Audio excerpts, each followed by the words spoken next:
Hello guys, ito na po. Tapos ko na po siya magbabad. So, tatanggalin na po natin to ang tubig na mayroong baking soda at powder. So, lilinisan ko muna. And then, ipapakita ko po sa inyo kung paano po kaganda. Maganda yan pag naano na. Sintabi po.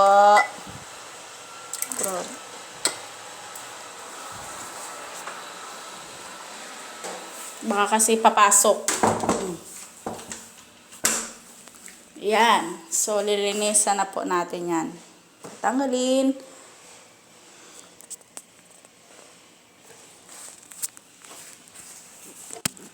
Tingnan na lang po ninyo mamaya, ha? Kasi wala akong hold.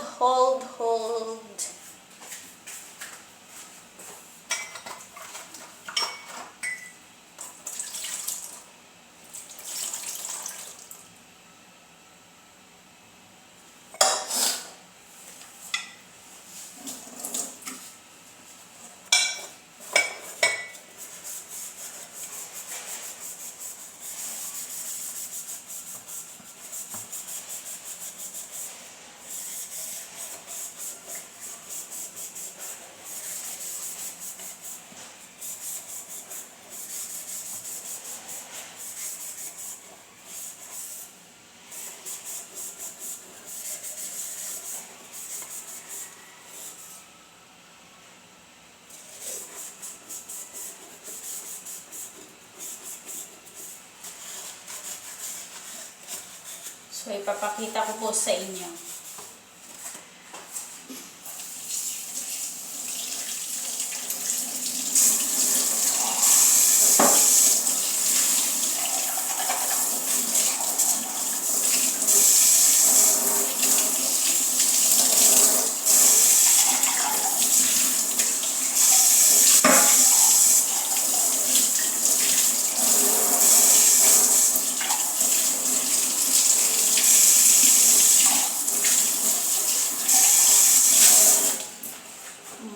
Nakikita nyo yan guys. Yan. Malinis na po guys. Yan po ang tasa. No? Malinis na po. Yan. Nakaganyan na siya kasi nasa loob siya. Ayan. So kanina, malinis na. And then, another.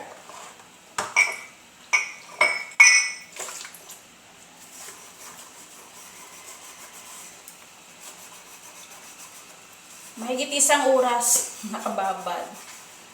Kasi may ginagawa pa ako. So, okay naman din. Tsaka tingnan nyo. Bagong-bago talaga siya. Baking soda lang yan ha. Yan ang pong pamamaraan paano matanggal yung mancha. So, yan.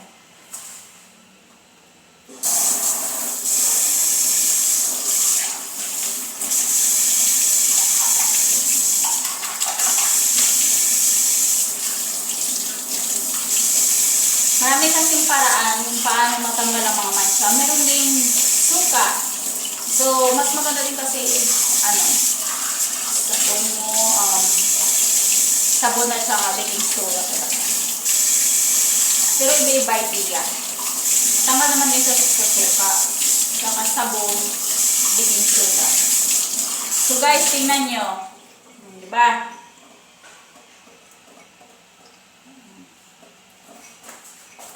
Sobrang linis. Parang nag-toothbrush. Ayan.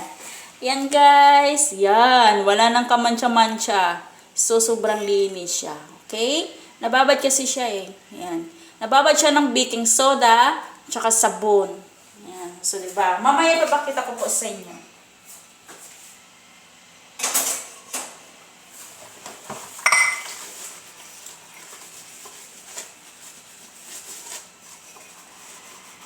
Ganyan ang technique kapag nakikita nyo may mancha. Ang mga tasa sa loob ng bahay.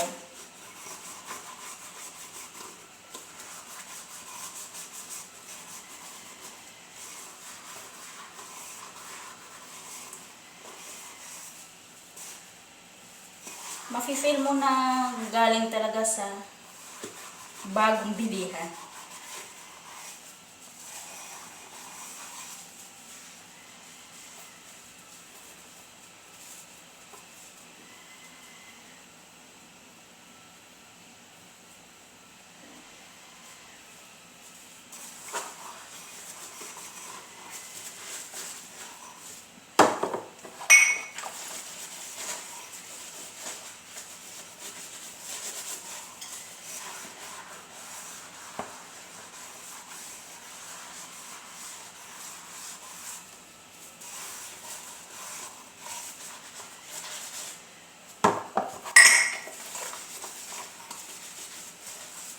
Kaso pag maraming mga mancha sa mga kagamitan sa loob ng bahay, kailangan mo maraming baking soda.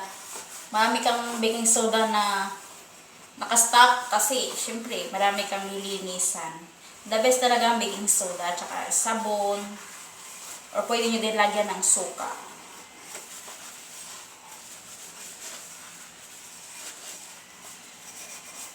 Baking soda lang kasi at saka sabon yung ginamit ko para ganun lang, kasimple.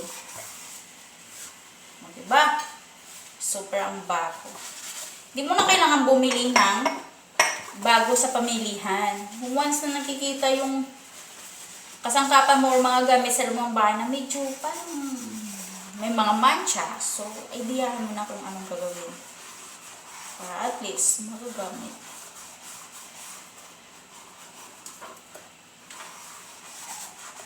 Kasi ito, ginagamit ito sa pangkape.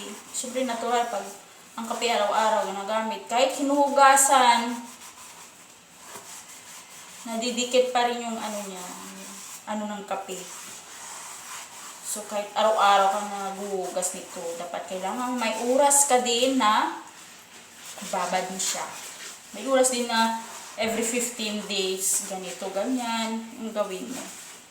Or maybe kung malaking oras mo, araw sa hindi abot ng 15 days, bakante ka lang naman na oras, gawin mo na.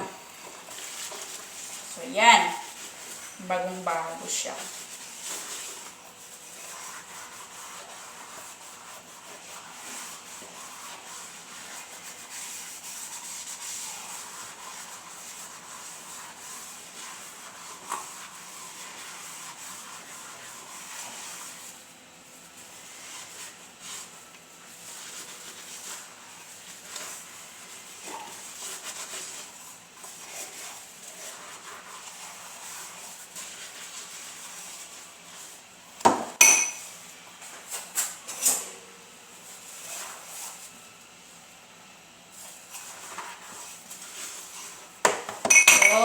Babalawan na po natin siya. Tapos ipapakita ko sa inyo. Saka sayang tong powder na to.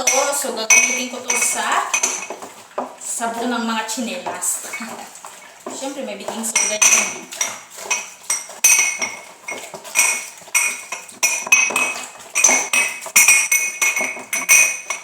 Parang ano lang, bago. Hugasan ko po at saka ipapakita.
Okay guys, ito po.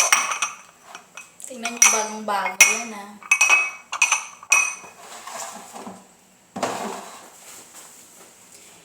Papakita ko sa inyo paano lumiwanag ang mundo ng tasa. Yan. O makikita nyo yan guys ha. Linis-linis yan ng sobra. So, izo-zoom. Ayan. Izo-zoom ko po para makikita nyo. Ayan. Ayan. So, sobrang linis. Ganyan po siya kaputi. Ayan. Oh. Yan ang mga tasa na kanina is may mga mancha ng kape na sobrang matagal na nakaano siya, matagal na siya naka-stay sa tasa. So, ang ginawa ko po, ang gigamit ko po, yon ay sabon at saka yung baking soda. So, 'di ba? Maganda po siyang tingnan. So, Sharon, yan. Bababad lang siya ng 1 oras mahigit. Yun po. Ganyan. Thank you. Huwag niyo pong kalimutan ha, mag-subscribe at share, heart, kung nagustuhan niyo po yung aking video. Mga palangga, thank you and God bless.